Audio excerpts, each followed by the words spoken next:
Welcome back, Tribe. I have an interesting video here. Gatsu on passport girls. Let's see. Imagine 20% of your country's GDP being made up of British pensioner women coming to your country to You see, the situation in Gambia is so insane that the Gambian Tourism Board had to come out and basically tell British women to off and go to someplace else because they're trying their best to attract quality tourists. Tourists who come to enjoy the country and the culture, but not the tourists who come just for sex. I've already made a video about British dudes doing this. Also, they're literally just creeps to women most of the time. Did you see that Muslim chick? See the eyes? Hi! Would you like to come for a drink with me? Yeah.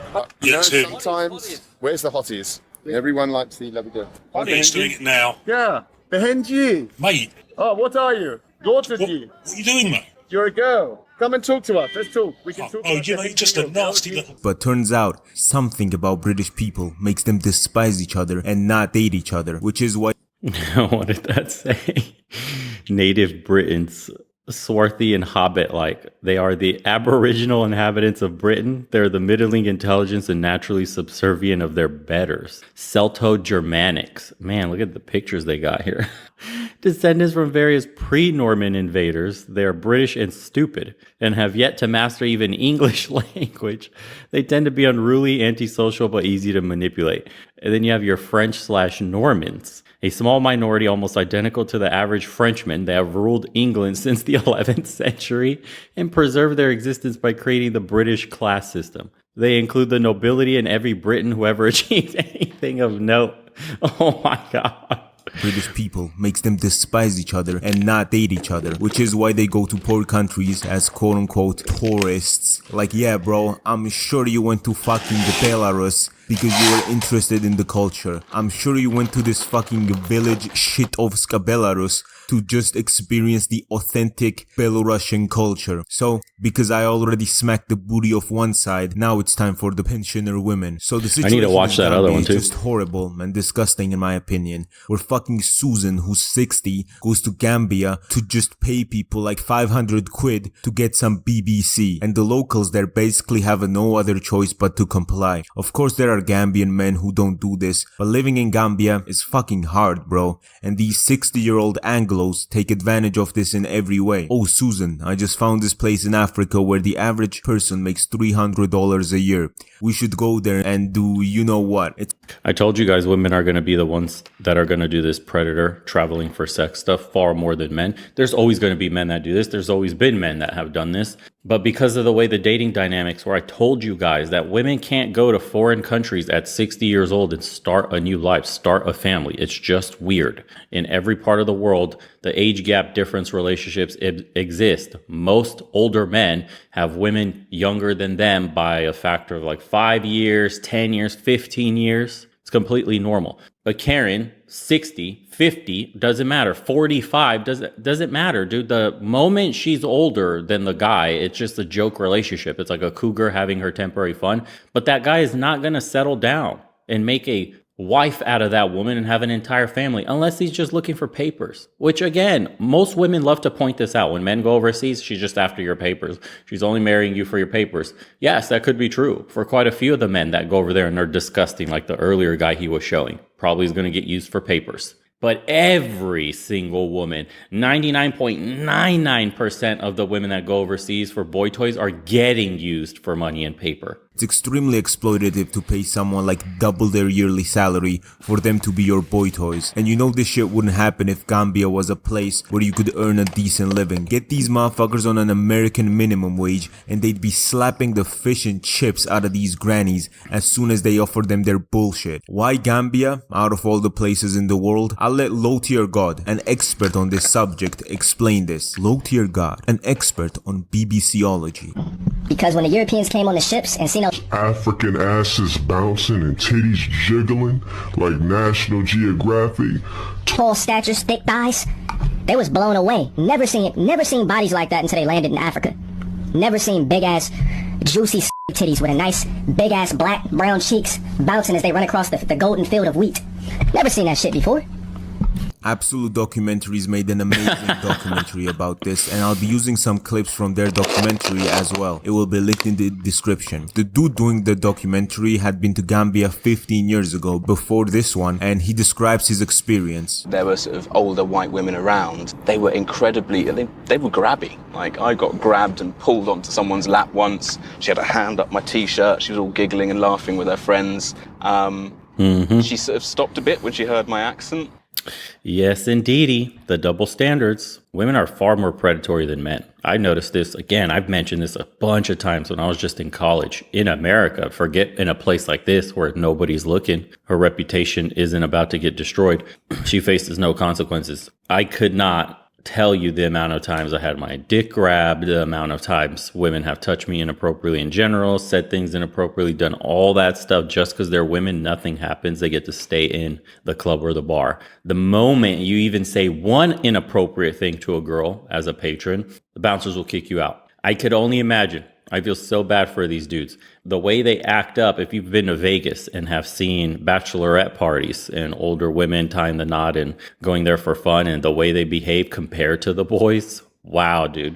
It's really true when women say, for example, like the boys think their bachelor party's crazy. Yeah, and that's not a good thing when they say shit like that. And I could only imagine, because even though that bald head dude's doing a lot of talking on camera, he's still probably ending up having to pay for it by some professional worker in that local town. But when the women go over here, it's got to be crazy. But really, she carried on. I mean, she would have carried on if I didn't stop her. And that was my first experience. That's the first time I realized that this country is a place where the rules are completely different. And then he went into a nightclub where there was a whole strip designed for tourists. And in the nightclub, there are literally hundreds of old white women with young Gambian men. On the plane to Gambia, all he saw was just white women going there. The ratio of male and female was not orthodox, to say the least. And he met up with this British woman living in Gambia who said that it's a fun time because you could have 2 or 3 men in a day, and it doesn't matter how she dresses and how people just flock to her if they see the white skin. You only have to be walking down the road. You can be wearing your scruffy clothes. It doesn't matter. They see the white skin. They want chance. And then what? And then she just proceeded to cook up the worst fucking sentence I've ever heard. Want chance. And then what? Does he ask for money straight off? Like, I'll come back home with you if you give me X? No, they're not that blatant. But it's not long after you've brought them home that they start saying, oh, well, my mum's a bit sick and she needs to go to the hospital and I haven't quite got the money, and or my children's school fees are due and I ain't quite got the... You know, they'll come up with some excuse every time. They class it as a job. They've just got to put up with her for a certain amount of time, let her think they're in love with her. She's going to go back to England, oh, I found my soulmate, blah, blah, blah. Because they're good at talking. Yeah. They're good at talking. It's just the way they are. You ain't never going to change them. That's men in general.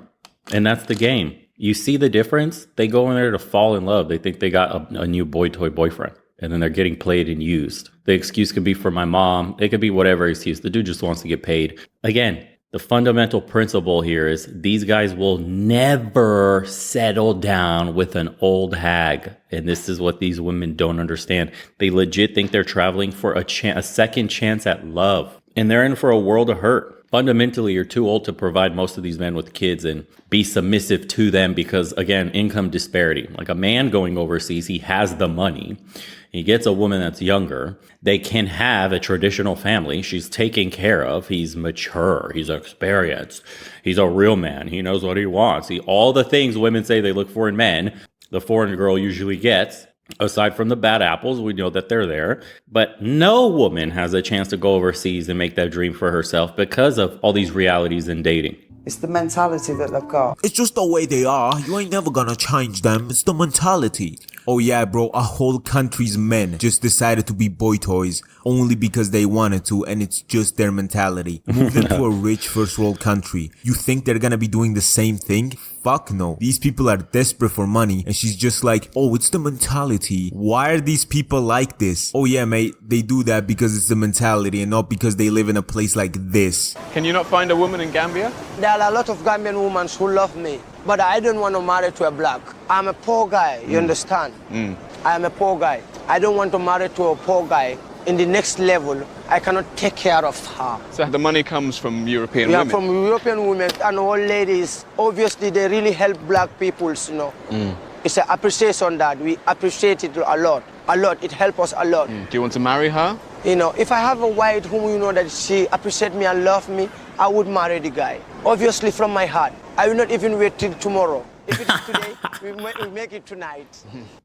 That's love, baby. Hey, if she could take care of me, I'll marry her tonight. That sounds like the complete opposite of love. But he's good at talking, got a nice bright smile. Those old hags will fall for it. I'm gonna get married. These people are not even hiding it. These relationships are so transactional, it's actually insane. And before some people say, oh, God's every relationship is transactional.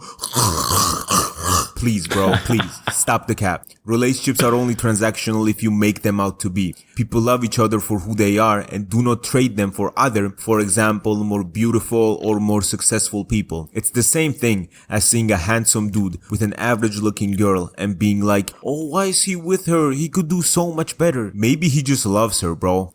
How about that one? Maybe he just loves her and doesn't want to leave her. Maybe he does not want to, quote unquote, do better and wants to be with this person forever no matter who else he finds. Yeah, this Gambia thing is not one of those relationships though. Both parties know exactly what the other one wants. This is just prostitution with more steps. The dude in this situation is being exploited because he was born in fucking Gambia, where making money is next to impossible, but he has to survive somehow. And Holy hell, dude. What is the number that was? Is that really $58 salary in Gambia? Holy shit, man. October 2023 salary is $58. In micro enterprises with up to 15 employees, the average salary is $35. In small businesses with up to 100 employees, $52. In medium-sized companies with more than 100 employees, $64. And in large Gambian enterprises, more than 250 employees, the salary is $81.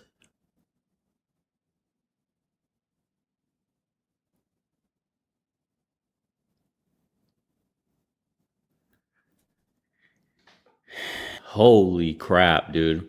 Which is very interesting because most of the countries that men go to actually have very good infrastructure. Like Philippines, Manila, all that stuff, it's actually built up very well. People there are not making $58. I'm actually curious, what is that? So the average salary was $3,218. The median salary in the Philippines is $12,955. Damn, talk about which place could have the local population be taken advantage of more. Wow. I'm not even going to get into it. Oh, my Lord. He has to survive somehow. And the older woman is just someone nobody wants to fuck. So she just exploits these young Gambian men for her own sexual needs and gives them money to survive. And in some cases, passport privilege as well. And like the whole situation is just extremely weird. For example, this couple, a Gambian man and a British woman, had a house together. And the whole thing was supposed to be built by this Gambian man. And then they were gonna live there together. And this Gambian man was going on about, oh yeah, this house costs like 80,000 euros, which is not money you can get in Gambia. The woman said she didn't give him any money to help him build the house. The dude just looks fucking dead inside while talking. And he said he worked as an engineer and had some other contracts, which is how he was able to afford to build this full ass house in around 5 years. And I don't know, man, a lot of stuff just doesn't match. You got 80,000 euros in Gambia to build this house and you look dead inside while being with your girlfriend. And on top of that, the dude who was doing the documentary saw an ad that said this house was for rent. And then he confronted the woman saying it was for rent. And she said it was supposed to be rented out before they were gonna live there together. But the rental sign has been up for more than 2 years. What the fuck? What the fuck is going on, bro? Just a lot of different characters partaking in this action. The woman who thinks the men are doing it just because it's the mentality. There's a dude named fucking Karl Marx. Hey! We're joined by Karl Marx. He's been working on the beach for the last few years, trying to make a living from tourists. Who said he doesn't want to marry a Gambian woman because he does not want to be poor. Him being named Karl Marx is the most suitable name because it's literally rich people taking advantage of the poor. Yeah, like, I don't know, man. Going to another country just to get BBC is crazy to me. The thing is, though, there are a ton of people who just travel to these poor regions because they want to experience the culture and just vibe check the whole place. So a lot of British people who actually want to travel for different reasons probably get accused of being there for the wrong reasons. Like if I hear a British dude going to Belarus, I'm instantly assuming he wants to date white women and the women in London are too posh for him. One of the reasons I'm happy I have a Georgian passport is 1, I can visit the European Union without a visa. 2, I cannot get accused of being a passport bro. Even if I go to Thailand, they'll be like, oh, Georgian passport. Oh, you poor mountain man who was a little communist for 70 years and exports dictators. Me. Kind of off topic here, but it's hilarious how a vocal minority of UK citizens have created a horrible stereotype for all British tourists aboard. I was in Poland recently, and speaking English with a British accent in Poland is basically asking everyone around you to hate you. I was hanging out with a few of my friends there, and Geopol and his friend, whenever they were out, just saw a group of lads. Not British people, but lads. You know the type. Here's a British person, here's a lad. The difference is very clear. And he saw just a group of lads yelling outside of a club in Poland, "We want pussy, we do." And then every Polish woman in the distance, of course, just came running up to them and jumping straight on their What's up guys, Connor Klein here. Today I'll show you how to get 9s and 10s in Eastern Europe, which passport is the best for it. So what you want to do is just oh my god, I've never seen, I need to watch these channels just already look terrible. Look at the title of this video. Where is it? Geomaxing, can you date 9 and 10s by moving to Eastern Europe? Oh, hold on, I have to find that right now. What the fuck is this dude's name? Connor Klein. Yes, I'm ready, dude. I'm ready to rip into these. Okay, let's continue.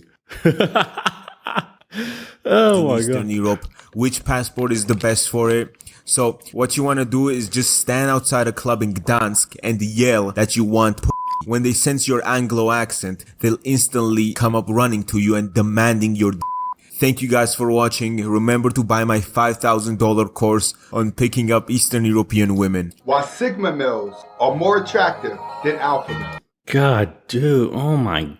How does that get 115,000 views? And this is what the dude looks like.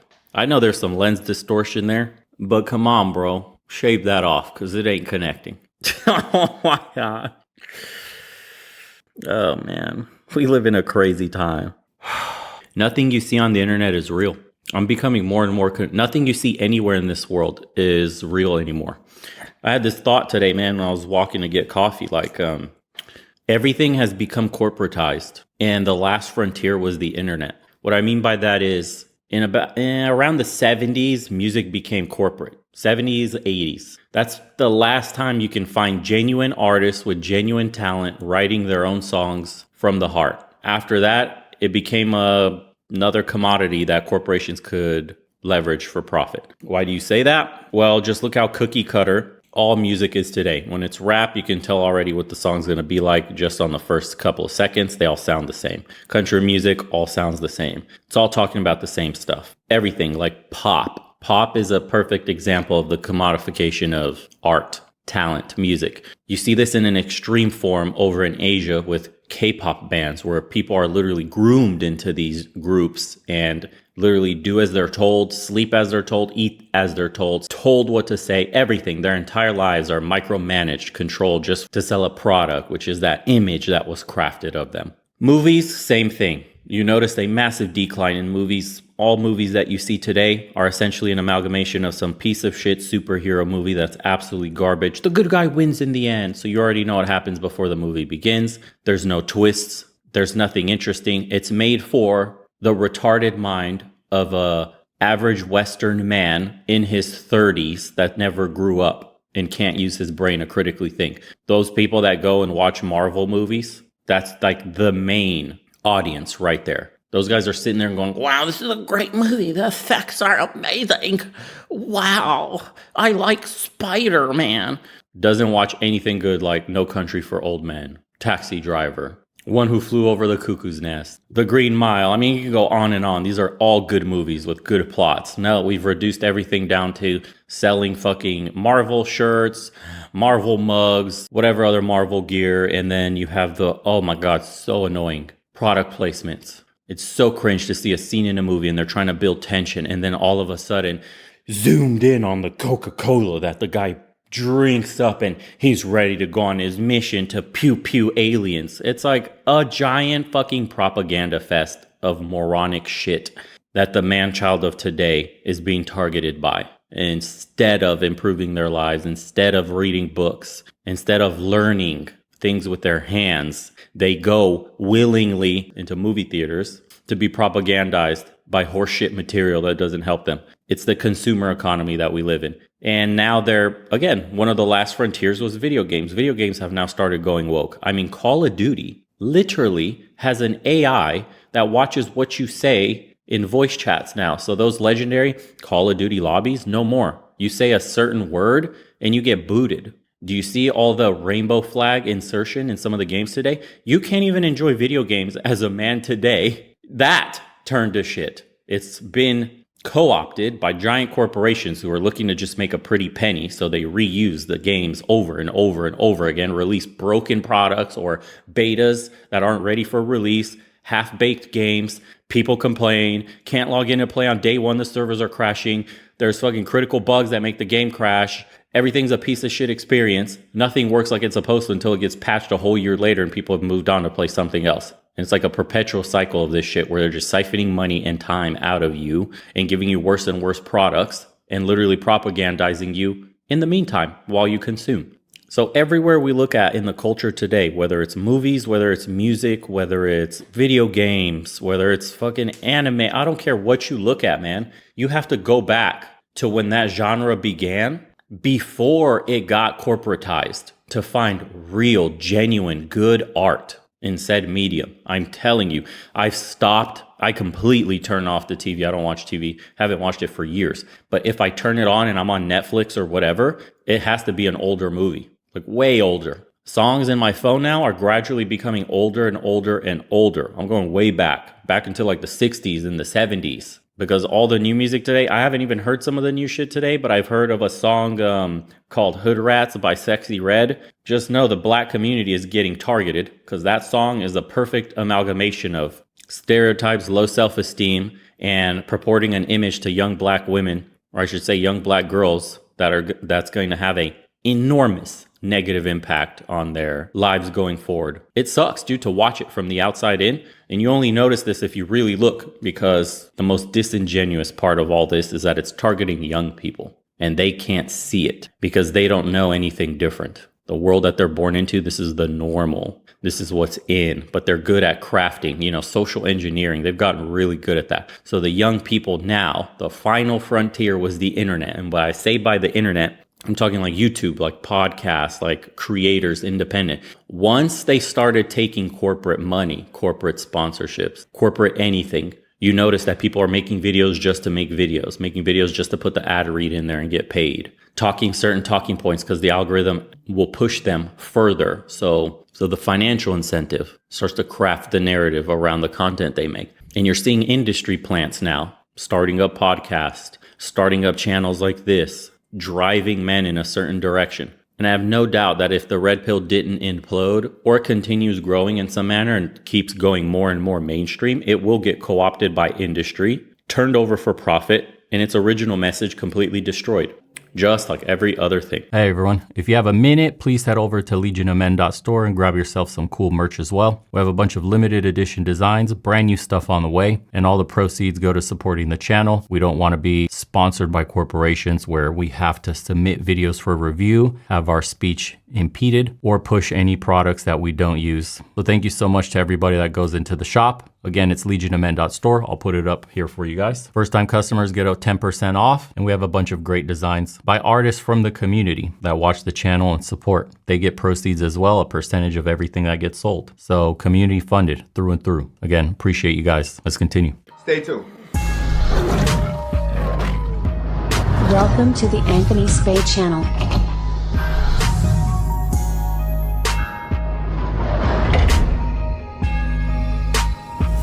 What the hell?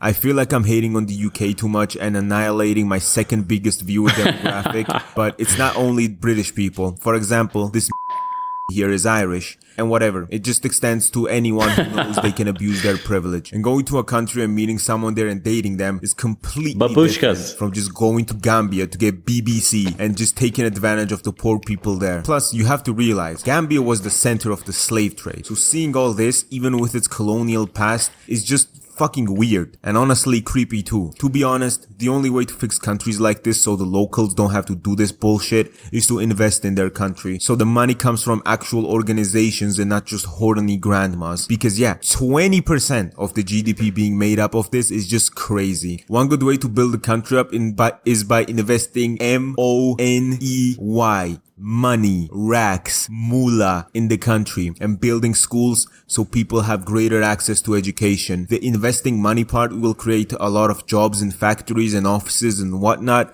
and the greater access to education will give them the ability to work in those industries. Nah, man. Gambia's got no oil. They just got dick. So they're getting the proportional investment from the Western world. Used up post-wall grannies. Jesus. Instead of the BBC industry. Because even the fucking tourism industry, like a Gambian man can't even work in the tourism industry because all the fucking tourists there are like old British women knowing to get the magical 3 letters. So even if he just like wanted to be a normal fucking tour guide, eventually the people he was touring around would demand a little more extra for a performance bonus of tourism, you know? Also, I mean, it of course hurts the locals as well, right? Nobody wants to see their son or a family member go through this, literally prostituting themselves for money for some like old British fucking grandmas, you know? Imagine being a girl and like liking this one boy, but like everything is so poor, like that dude just does this bullshit for money because there's no other way to get money in this fucking country. So yeah, bro, if you're watching this from the UK and your mother recently went on a trip to Gambia, I have some bad news. I have some bad news for you, my man. Let's see what the comments say. As a Brit, I don't think you're going to alienate too many of us with this vid. Like you said, no one hates the British more than the Brits. As Geopold said, the worst kind of tourist you can get are rich British and poor British. Come in second place. Holy shit. I used to work at an airport here in the UK and often dealt with TUI flights going to Banjul, capital of Gambia, and they were always full of retirement age couples. I just assumed that maybe Gambia was the new destination for cruises or something. When a colleague told me that Banjul was a popular place for sex tourism and swingers, I never looked at those passengers the same way again. Bro, why do you think British were experts at colonialism? They were running away from their cuisine and women. Ooh. The lady version of bald and bankrupt. Unreal. Okay, we got to do this cringe geomaxing one next.